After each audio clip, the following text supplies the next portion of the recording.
એટલે આ world environment day ને દિવસે જે કાંઈ પણ આપણે સેલિબ્રેશન કરીએ છીએ 2026નું, તો એની એક થીમ છે. જુઓ અહીંયા થીમ આપી હશે, inspired by nature for climate for our future. Okay, તો ઇન્સ્પાયર્ડ બાય નેચર એટલે શું? નેચર એટલે શું? પ્રકૃતિ. તો પ્રકૃતિથી આપણે પ્રેરણા લેવાની છે. પ્રકૃતિ આપણને જીવનદાન આપે છે, પ્રકૃતિ આપણને ઓક્સિજન આપે છે, પ્રકૃતિ આપણું ઘણું બધું ધ્યાન રાખે છે. તો આપણે પણ પ્રકૃતિનું ધ્યાન રાખવા માટે આપણે ઇન્સ્પિરેશન કેની લેવાની છે? બની છે તો આપણા આબોહવા માટે. ક્લાઇમેટ એટલે આબોહવા. આપણે જે વાતાવરણની અંદર જે આપણે શ્વાસ લઈએ છીએ, હવા લઈએ છીએ, બરાબર, વાતાવરણ ઠંડુ છે, ગરમ છે, આ બધું હોવાનું કારણ શું છે? પ્રકૃતિ છે. તો પ્રકૃતિ પાસેથી પ્રેરણા લઈ અને ક્લાઇમેટને અને આવતા ભવિષ્યને સુધારવા માટેની આજ વખતની થીમ છે. તો આ થીમને સાથે ધ્યાનમાં રાખીને Gujarat council on science and technology, DST government of Gujarat દ્વારા વર્લ્ડ એન્વાયરમેન્ટ ડેની એક ભવ્ય ઉજવણી કરવામાં આવી રહી છે.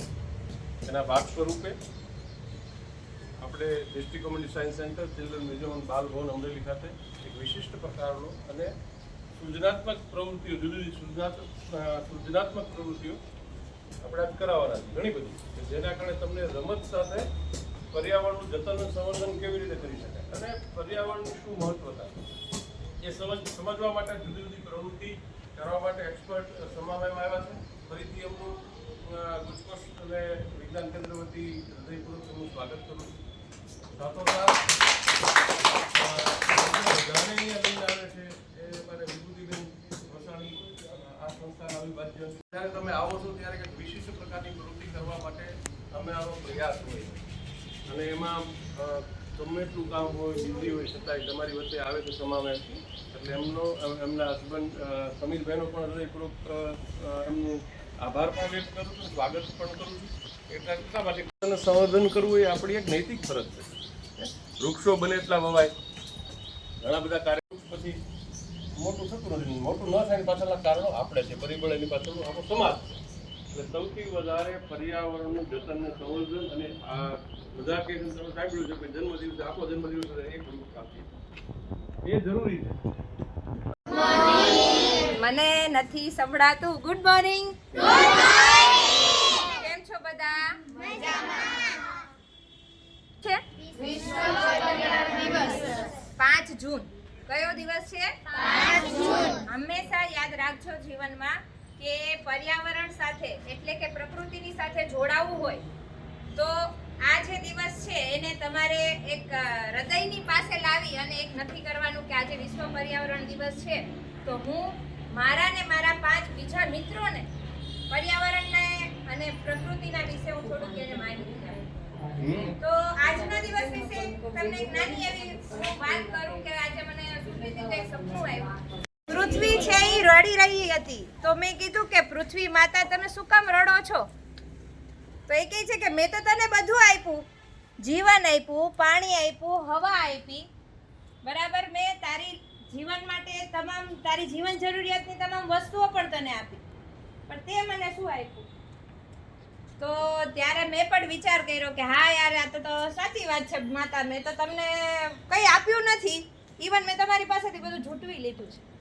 રક્ષા કરી શકતા નથી પર્યાવરણની અંદર. પર્યાવરણ એટલે શું પહેલા એ ખબર હોવી જોઈએ આપણને કે આસપાસનું જે કુદરતી વાતાવરણ છે એમાં જે જીવ છે તમામ પ્રાણીઓ આવી જાય, વનસ્પતિ આવી જાય, તમામ ફળ ફૂલ, આ ઉપરાંત વાતાવરણની હવા છે, પાણી છે, જે કુદરતે આપેલી જે કુદરતનું જે દાન છે એ તમામ વસ્તુઓ જે છે એ પર્યાવરણની અંદર આવી જાય. પ્લાસ્ટિક, ચોકલેટનું વેફર, એક વખત ચોકલેટ ખાઈ ગયા પછી એ ચોકલેટનું વેફર આપણે ફેંકી દઈએ છીએ. એક જ વખત એનો ઉપયોગ થાય છે એવા પ્લાસ્ટિકનો આપણે બહોળા પ્રમાણમાં ઉપયોગ કરી રહ્યા છીએ, ખાસ કરીને આપણે નાના બાળકો, રાઈટ? તો આપણે જે આનો ઉપયોગ કરી રહ્યા છીએ એવા પ્લાસ્ટિકનો ઉપયોગ હવે આપણે કરવાનો થતો નથી. આ કાપડની થેલી કહેવાય, બરાબર? તો બની શકે ત્યાં સુધી કપડાની થેલીનો ઉપયોગ કરી અને બજારમાં જવાનું, પ્લાસ્ટિકનો ઉપયોગ કરવાનો નથી. પ્લાસ્ટિક પોલિથીનની થેલીઓ આવે છે ને, એને એક વખત તો ઉપયોગ કર્યા પછી આપણે એને છે ને આ જૂઠો વાળીને ફેંકી દઈએ. પણ આવી જે થેલીઓ છે એનો 1 by 1, એક પછી એક આનો 10 થી 15 શું કરી શકે છે.